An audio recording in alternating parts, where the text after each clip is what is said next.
Title: Over a Century Deep, 100-plus U.S. bigwigs rocking ancestors with slaveholding pasts.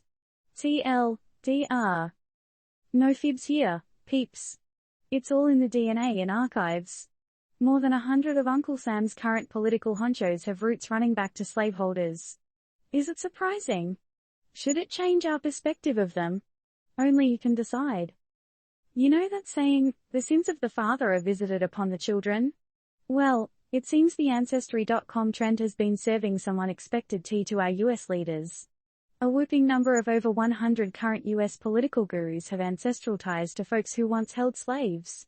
Now, that's a wild history class. However, this info dump isn't about digging up skeletons for the heck of it.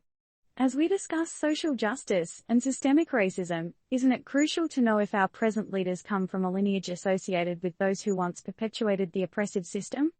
Or should their family history even be an issue in their current roles? It gets even more tantalizing when you remember that one of these leaders is our ex-president, who's been having a bit of a tango with some classified document mishandling allegations.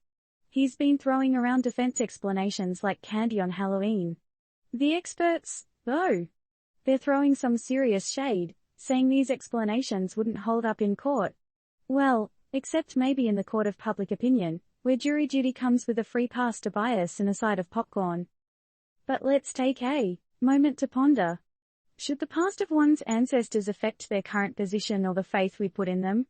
What if they're working for the betterment of society despite what the family tree might suggest? Isn't that the definition of breaking the cycle? Digging into history has always been a game of unearthing, often with surprising reveals. But it also forces us to face uncomfortable questions. Does knowing these ancestral connections make you question the integrity or intentions of these leaders? Or should the focus remain solely on their actions and policies? However, one fact remains undisputable: no one gets to pick their ancestors or the lineage they are born into.